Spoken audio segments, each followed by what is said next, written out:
탄소 강의에서 가장 중요한 틀이 뭐냐면요, 내 몸에 있는 거를 분석하는 거고요, 독소를 분석하는 방법, 이 두 가지 방법이 이렇게 연결돼서 강의가 진행이 되거든요.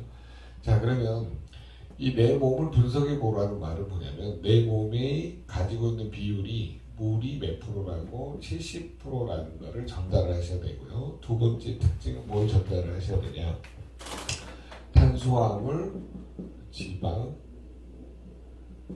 단백질이 26%다. 이걸 전달하시는 게 좋고요. 세 번째는 미네랄이 3%를 차지한다. 요거를 꼭 고객한테 전달하셨으면 좋겠습니다. 그래서 왜 문제가 생겨나냐면요, 물은 전체적으로 보면 70%지만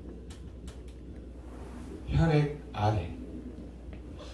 안에는 물의 함량이 몇 프로냐? 이게 90%입니다. 그리고 0.9%는 또 NaCl, 소금 농도거든요. 자, 그렇기 때문에 우리는 물 먹는 습관하고 좋은 소금 먹는 습관이 내 몸에서 차지하는 비율이 굉장히 큽니다. 자, 소금은 역할 중에 하나가 소염작용이 있고요. 그 다음에 방부작용이 있고요. 그 다음에 해독작용이 있고, 그 다음에 소염 방부, 살균작용. 자, 이런 네 가지 틀이 있기 때문에 여러분이 꼭 좋은 물에 좋은 소금을 드시는 것이 가장 도움을 줄 수가 있습니다. 물은 지난번에 말했던 것처럼 엄마의 태아의 양수하고 똑같은 해양 심층수를 드시는 게 가장 큰 도움을 줄 수가 있습니다.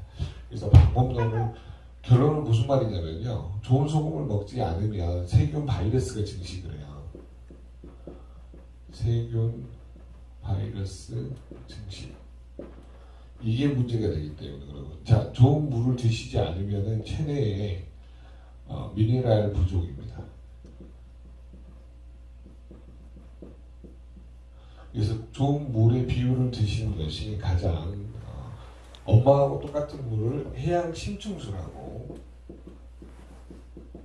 엄마의 양수하고 똑같은 물이라고 그러죠. 해양 심층수라고 보시면 됩니다. 그래서 이런 것들을 좀 적절하게 드시면서 관리를 하시면은 결국은 피가 깨끗해야지만 내 몸이 유지된다는 것을 항상 인식시키는 게 가장 중요합니다. 이것 때문에 이제 혈관성 질환이 생기니까요.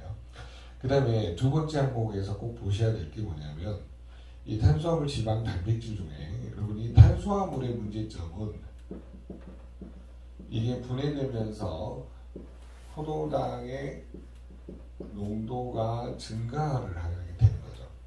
포도당의 농도가 증가한다는 말은 뭘 의미하냐면, 체내에 적혈구 안에는 뭐가 들어있냐면 헤모글로빈이 들어있어요. 약 3억 개. 적혈구 한 개당 헤모글로빈의 숫자가 3억 개이기 때문에 엄청나게 많다는 거죠. 자, 이 헤모글로빈은 철분하고 단백질로 이렇게 구성이 되어 있어요. 그리고 그 주변에 이 산소를 이렇게 4분자씩 뭐냐면 공급을 하는 역할을 하는 거죠. 그래서 철결핍성 빈혈에 걸리시면 더욱 위험하게 된다는 거죠. 그런데 여기에서 문제를 일으키는 게 뭐냐, 이 포도당이 이 헤모글로빈에 둘러싸여 있으면 당화되는 거죠. 그래서 HbA1c 증가죠. 이거는 뭐냐면 당화 혈색소라고 하는 거죠. 자, 이 당화 혈색소는 6.5% 이상이면 당뇨라고 합니다. 자, 근본적으로는 이 포도당을 태운 물질들이 당 독소가 증가합니다.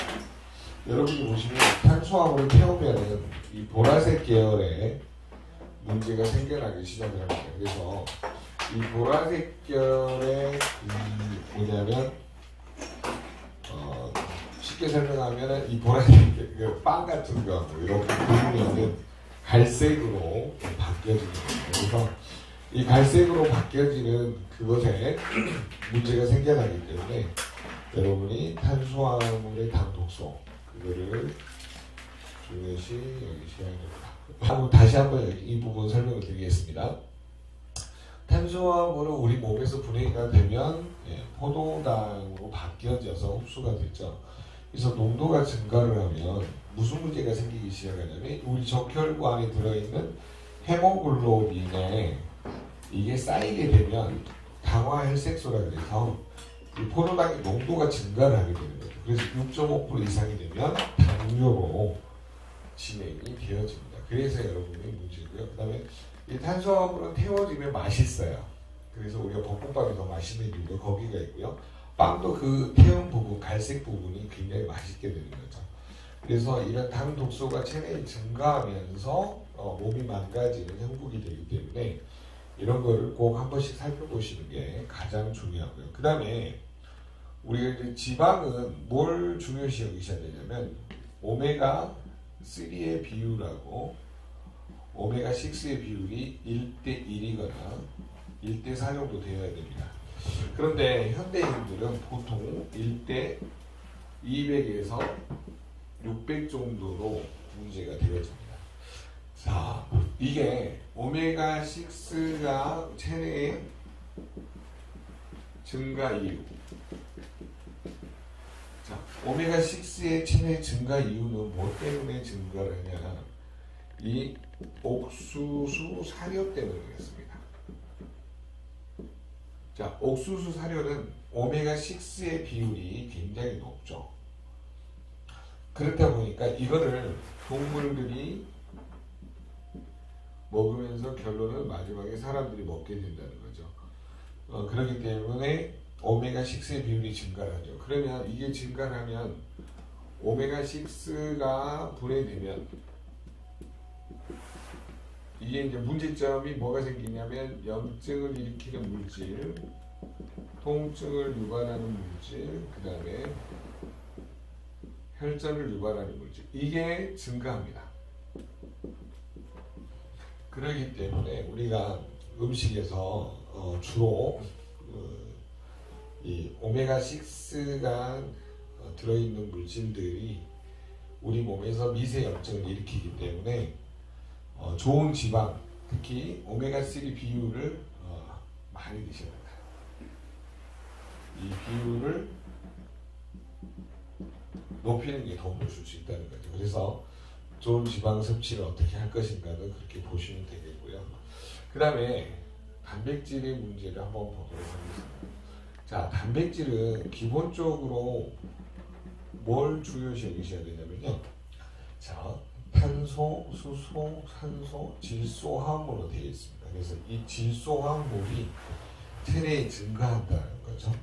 자, 요게 증가하기 시작하면 문제가 뭐가 생기냐면 이 암모니아하고 아미노산이라는 형태로 이렇게 바뀌어지는데 이 암모니아가 간으로 이동하면 이 간에서 암모니아를 뭘로 바뀌냐면 요소로 이렇게 전환을 시킵니다. 자, 그런데 이때 전환할 때 효소, 아르기나제라는 효소가 필요하고요. 이거를 활성화시켜주는 망간이라는 이런 물질들이 중요합니다.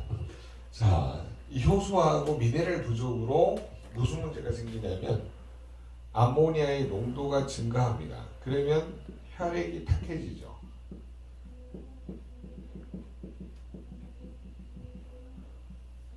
그렇기 때문에 이 문제점이 여러 가지가 대두된다는 것을 인식을 시키는 게 중요합니다.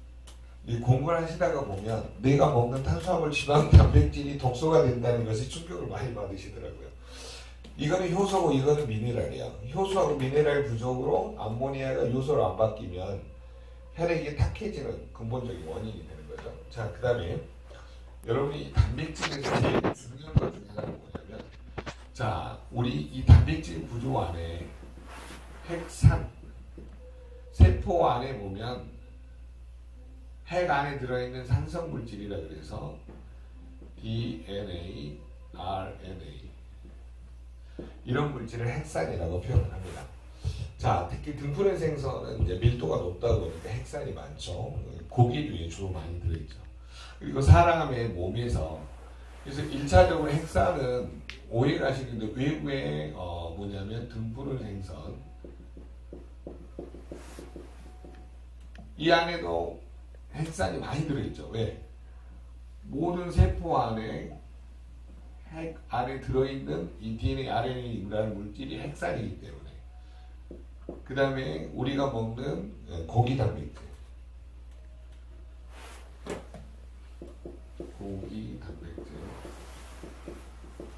그 다음에 사람의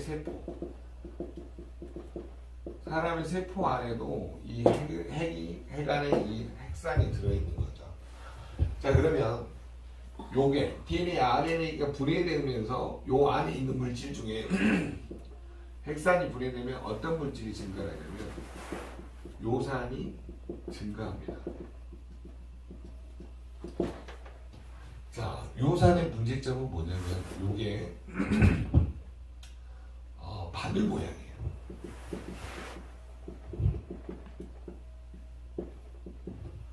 자, 바늘 모양이라는 게 굉장히 핵심입니다. 왜 그러냐면요. 자, 바늘 모양이 왜 중요하냐라고 했을 때 그게 같아요. 여러분이 꼭 알아두셔야 될 내용이 있어요. 자, 뭘 기억을 하시냐면 바늘 모양이기 때문에 이게 돌아다니다가 체내에 축적되기가 쉽다는 거죠. 우리 몸에서 가장 먼 쪽에서 축적됩니다. 여러분이 이게 축적이 되면 이게 관절에 박히면 통풍성 관절염이 되는 거죠.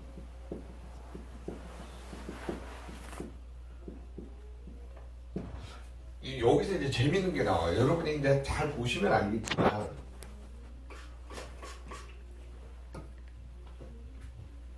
어떤 게 문제냐면 이것도 음식 독소고요. 결론은 암모니아도 음식 독소입니다. 우리가 먹는 것들이 이렇게 독소를 일으킨다라고 하는 것을 알려주는 게 좋죠. 자, 우리 몸에는요, 먹는 단백질 중에 메티오닌이라는 필수 아미노산이 있습니다. 필수 아미노산. 이 메티오닌이 분해가 되면 중간 대사 물질이 호모시스테인이라는 이런 물질이 생겨난다는 거 하는 거죠. 호모하면 왠지 느낌이 안 좋아요. 그래서 이거는 메티오닌은 필수 아미노산, 즉 음식 안에 들어있다라고 보는 거죠. 자, 필수 아미노산이 분해되면 중간 대사 물질이 호모시스테인이 생겨나요. 자, 호모시스테인을 이렇게 시스테인으로 줄여주는 물질이 비타민 B6고요. 이거를 이렇게 메티오닌으로 환원시켜주는 물질이 B9, B12라는 겁니다. 자, 오늘 강의를 이제 여러분 들으신 분도 있고 처음 들으신 분도 있는데 내가 먹는 고기 단백질, 내가 먹는 단백질 안에 암모니아, 호모시스테인, 요산이 계속 증가한다는 거를 한 번도 인식해 본 적이 없다는 거죠. 네가 먹는 게 왜 독이래요? 뭐 이렇게 따지는 분이 있는데, 그래서 뭐냐면 이것도 비타민이잖아요. 비타민 B군이고, 이거 미네랄이잖아요. 아르기닌은 뭐냐면 효소니까 단백질이잖아요. 그러니까 우리 몸은 내가 먹는 것에 의해서 방어하는 전략으로 비타민, 미네랄, 단백질이 필요하다는 거죠. 그래서 이거를 끊임없이 인식시키는데 어려움이 있는 게 뭐냐, 인지를 잘 못하니까 굉장히 어려움이 있더라고요. 그래서 여러분이 만날 때마다 인식을 시켜주는 게 굉장히 중요하리라고 생각합니다. 그래서 내 몸에서 내가 먹는 음식에 의해서 독소가 계속적으로 증가하기 때문에 결론은 내 몸에 맞는 비타민, 미네랄, 식물 영양소를 먹어야 된다라는 결론이라는 거죠. 자, 그래서 여러분 미네랄은 왜 중요하냐면요. 이게 죽은 의사는 거짓말하지 않는다. 이 책을 번씩 읽어보시는 것을 추천드립니다. 이분이 원래는 그 수의사였는데 의대를 진학을 한 거죠.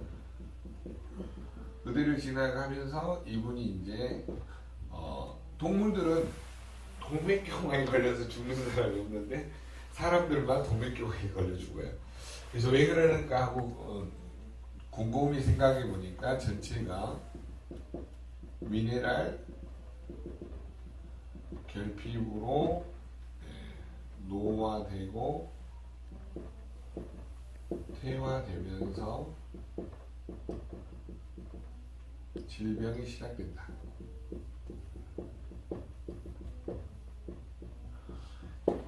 이렇게 이제 이분이 결론을 내리고 죽은 사람 3,000명을 해부를 시작을 해본 거죠. 그래서 뭐냐면 칼슘 결핍으로 칼슘 부족으로 147가지 질병이 발생된다는 걸 이야기합니다. 그리고 뭐 여러 가지 우리가 이제 거기에서도 나온 내용 중에 하나가 이제 구리 부족으로 대동맥류, 그다음에 크롬, 바나듐 부족으로 여기 한 가지 첨가하면 이제 이거는 박동백 박사가 말한 거고 아연 크롬 부족은 여기는 송문기 박사님, 여기는 원래 이 두 분이 발견한 게 다르죠. 이렇게 당뇨 부족, 아연과 크롬이 당뇨의 원인이다. 그래서 이것이 당뇨의 원인 발견한 거죠. 그래서 아연과 크롬 부족이 당뇨의 원인이라는 걸 발견했기 때문에 이게 문제가 되어진 거고요. 그 다음에 이제 셀레늄이 부족하면서 여러 가지 질환이 생기죠. 갑상선 질환, 그 다음에 간 질환, 그 다음에 비후성 심장에 문제가 생기는 비후성 심근증, T4에서 T3로 전환이 안 되면서 갑상선 호르몬의 문제, 글루타치온 페록시다제가 안 생기면서 활성산소를 중화할 수 없게 되고요. 그 다음에 더 문제가 관절 변형이 오는 문제가 생기고, 폐암이나 대장암, 전립선암에 취약해진다는 것이 이미 과학적으로 증명된 겁니다. 그래서 미네랄이 왜 중요한지를 여러 가지 측면에서 여러분이 보시는 게 굉장히 중요합니다. 그래서 내 몸을 실질적으로 분석을 하면서 내 몸의 문제점이 뭔지를 여러분이 한 번쯤은 생각해 보시는 게 중요하죠. 그래서 음식은 또 보존하기 위해서 보존문화든가 여러 가지가 나간다는 거예요. 자, 그래서 내 몸에서 독소를 제거하는 기본적인 패턴은 몸을 분석을 해보자. 그래서 몸이 물이 70%, 탄수화물, 지방, 단백질 26%, 미네랄이 4%. 이래서 우리의 몸에 태성분을 분쇄하면서 독소를 어떻게 제거할 건지, 요거를 항상 생각하는 게 좋을 것 같고요. 자, 내 몸에서 독소를 제거하는 작업이다 라고 하는 거죠. 자, 두 번째 문제는 뭐냐, 이 독소를 인지하는 건데요. 첫 번째, 독소의 종류를 인지를 해보자 라고 하는 거죠. 첫 번째, 외부에서 유입되는 독소가 외부 독소라고 정의를 해보고요. 내부에서 발생하는 독소를 내부 독소라고 정의를 해보자라고 하는 거죠. 자, 그리고 이 독소들의 특징이 있습니다. 독소의 특징은 뭐냐? 알게 모르게 쌓여간다는 특징이 있습니다. 독소의 종류, 독소의 특징을 인지하는 거예요. 자, 독소의 종류는 외부에서 들어오는 독소가 있고 내부에서 발생하는 독소가 있겠죠. 이 특징들이 뭐냐면 알게 모르게 쌓여간다는 거죠. 자, 이런 특징들을 가지고 있기 때문에 여러분들은 내가 이거를 알고 나서 어떻게 대처할 것인지를 가장 중요하게 보시면 돼요. 그러면 외부에서 들어오는 거는 어떻게 들어오냐라고 했더니 사람들이, 자, 외부에서 들어오는 거를 볼게요.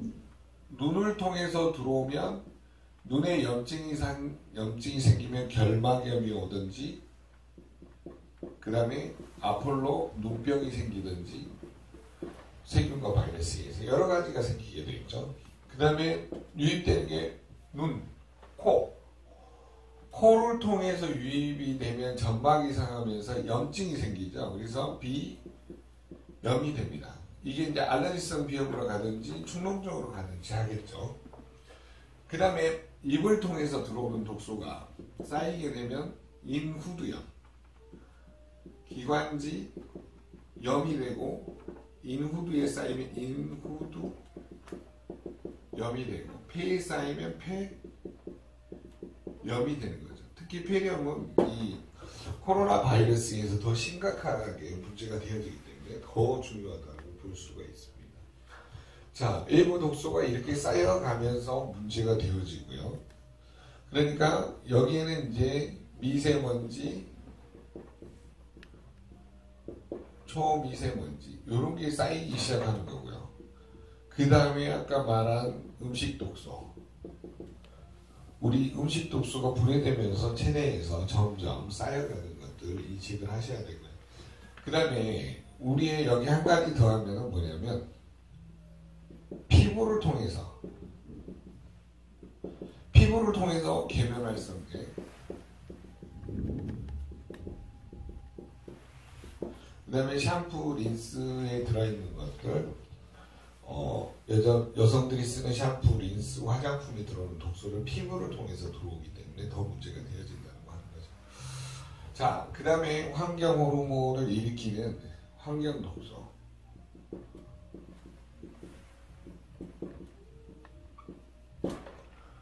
우리는 알게 모르게 이런 것들이 점점 우리 몸에 쌓여가면서 독소를 일으키게 됩니다.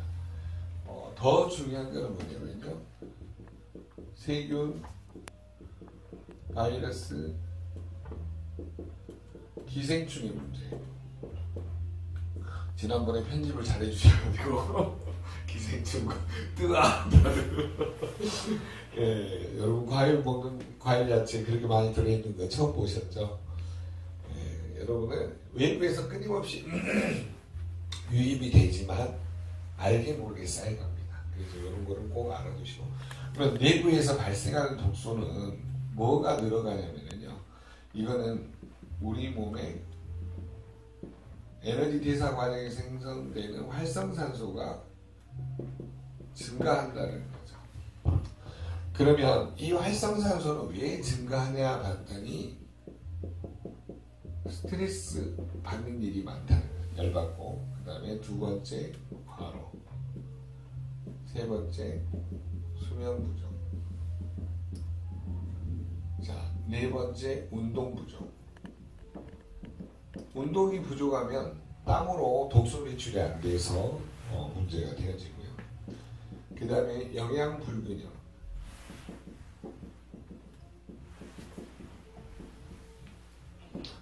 주로 영양 불균형이 있다 보니까 과식, 폭식, 야식, 술, 담배, 불금을 주님과 함께 보내신 분들이 많습니다.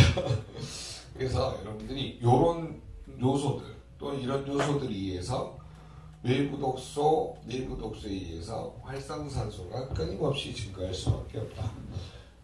그래서 이런 것들이 알게 모르게 쌓여가면 세포의 문제, 염증, 궤양, 유전자 손상에서 암으로 발전한 이 문제에 봉착하게 되어진다고 하는 거죠.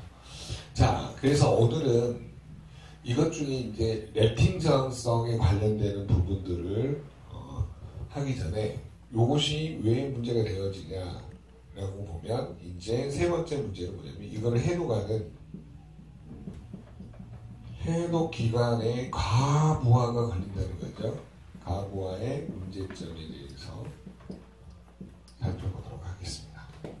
자, 이 과부하의 문제점이 첫 번째가 뭐냐, 바로 장의 문제라는 거죠. 위장, 소장, 대장이 소화, 흡수, 배설이 안 되면서 여기에서 이제 문제가 생긴다고 하는 거죠. 그래서 변비가 늘고 숙변이 증가하면서 장내 가스가 증가하게 되고 이 독소가 이제 간을 망가뜨리는 문제, 간의 해독 기능이 떨어지게 되죠. 그러면 독소는 증가하고 피는 탁해집니다. 이런 문제점이 일어나요. 그래서 혈관성 질환하고 간의 문제가 생겨나기 시작하고요. 세 번째 문제는 신장. 요가 기능이 점점 떨어져서 사구체에 염증이 생기기 시작한다고 하는 거죠. 자, 그래서 장간 신장의 문제가 해결이 안 되면 요거를 전부 피부로 몰아내게 됩니다. 그래서 피부에는 땀으로 독소 배출합니다. 그래서 이 땀으로 배출하려면 온도를 올려주는 족욕이나 반신욕,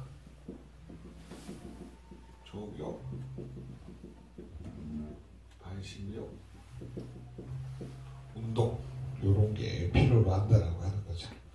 자, 그 다음에 외부에서 들어오는 거는 폐에 쌓여있기 때문에 폐에 문제가 생겨나기 시작합니다. 이렇게 장간, 신장, 피부, 폐의 문제점. 그래서 결론은 세포의 염증, 궤양, 암으로 가는 이런 악순환이 계속된다. 이 세 가지 패턴을 꼭 공부를 하시고 고객하고 어떻게 할 것인지를 늘 인식을 같이 했으면 좋겠습니다. 자, 그리고 이제 렙틴 장성 설명드리겠습니다. 네, 새해 복 많이 받으세요. 들으신 분들. 네, 자, 오늘의 주제, 두 번째 주제. 렙틴 저항성을 설명드리겠습니다. 이 렙틴 호르몬이 어디에서 만들어지냐면요, 지방 세포. 자, 지방 세포에서 이 렙틴 호르몬이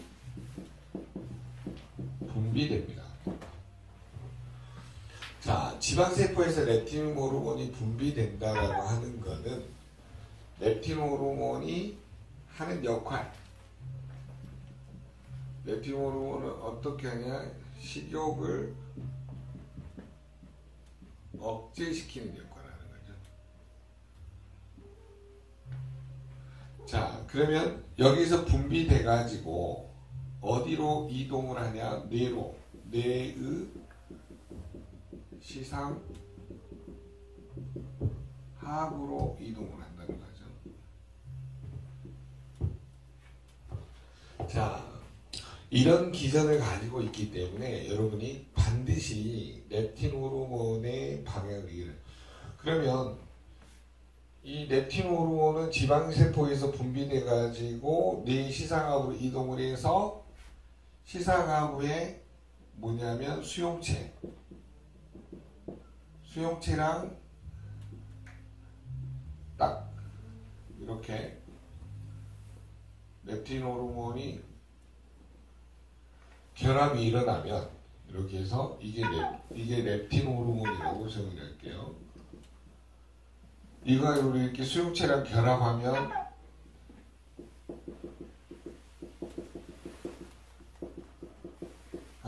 식욕이 억제되는 거죠. 그래서 우리는 뭐냐면 이 렙틴 호르몬이 이렇게 수용체랑 뇌 시상하부의 수용체랑 결합을 해야 되는데 결합을 못하는 일이 벌어진다는 거죠. 그러면 이 저항성이라는 말이 뭐냐면 작용이 약해진 상태.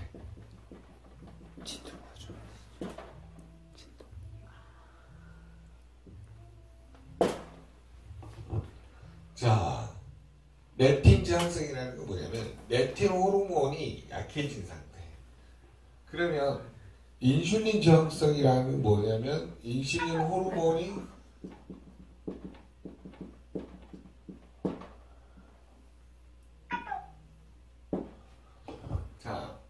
인슐린 호르몬이 뭐냐면 작용이 약해진 상태를 인슐린 저항성이라고 하는데요.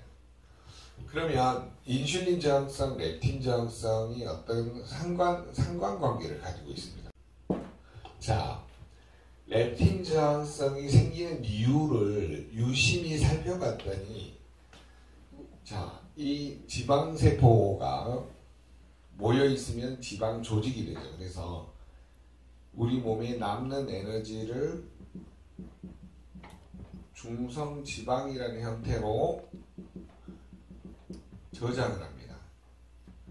그러면 피부 아래에 저장을 하면 피하 지방 조직이 돼요.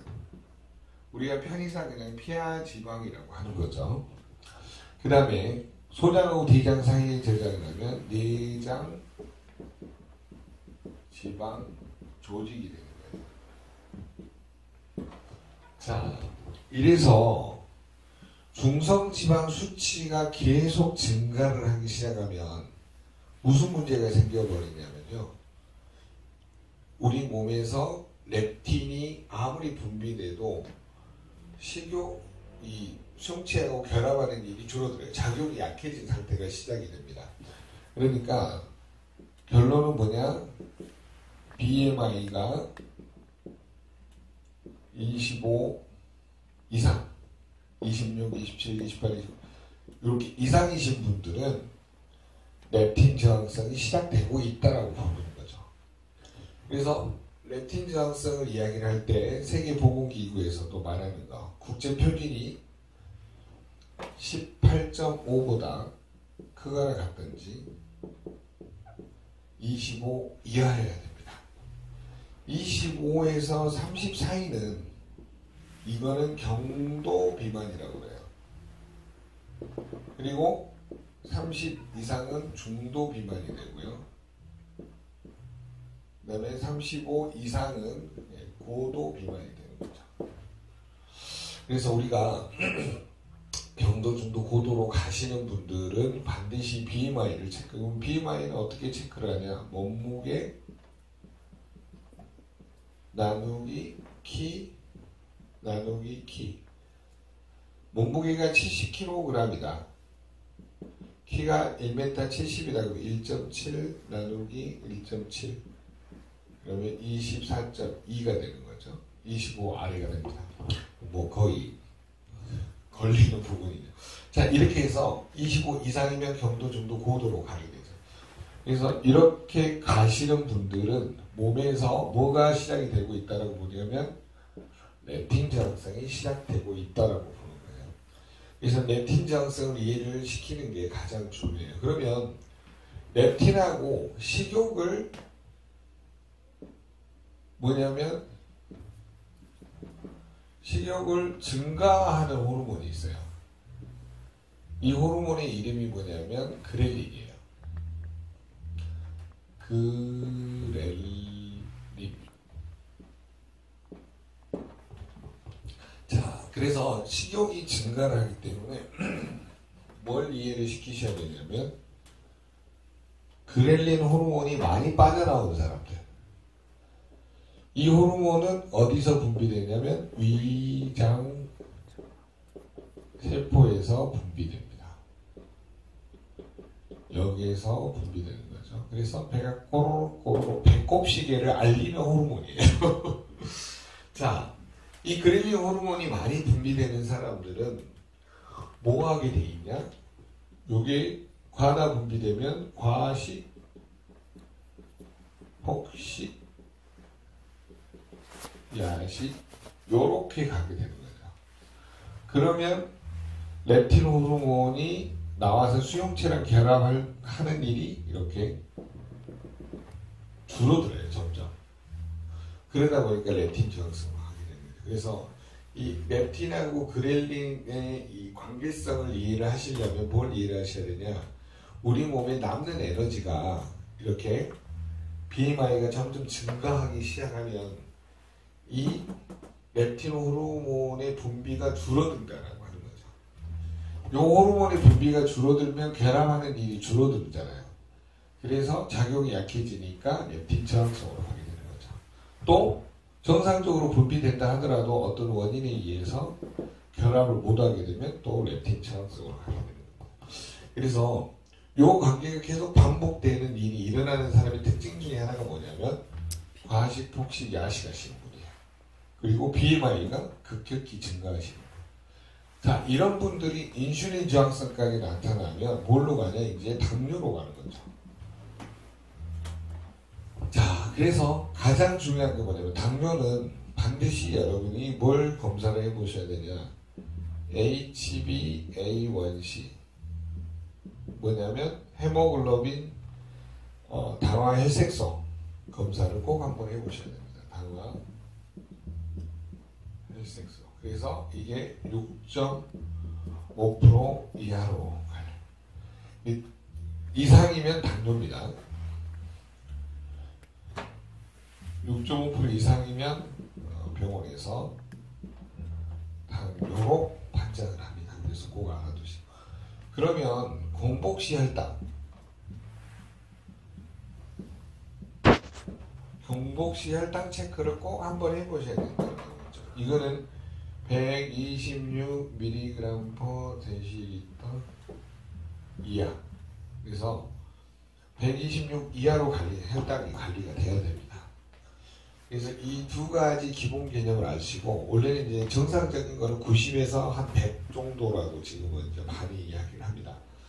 그래서 공복시 혈당이 126 이하가 되는지, 그 다음에 식후에 200이 2시간 이후에도 200이 넘어가시는 분들은 반드시 당뇨 전 단계이기 때문에 관리하고 예방을 하셔야 됩니다.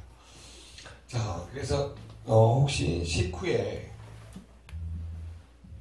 2시간 이후에도, 그래서 당뇨의 가장 중요한 원리들을 당뇨하고 렙틴 저항성, 인슐린 저항성, 이 그렐린 호르몬이 왜 증가하는지, 그 다음에 BMI에 문제가 왔을 때의 문제점, 이거를 여러분이 하나씩 체계적으로 정리가 안 되면 나중에는 고객한테 설명할 수가 없습니다. 그래서 이런 것들을 되게 체계적으로 공부를 해가지고 렙틴 저항성이 뭔지, 인슐린 저항성이 뭔지를 설명을 하자고 하는 거죠. 자, 그래서 결론은 뭐냐? 이거를 해결하기 위해서는 다이어트가 필요하다.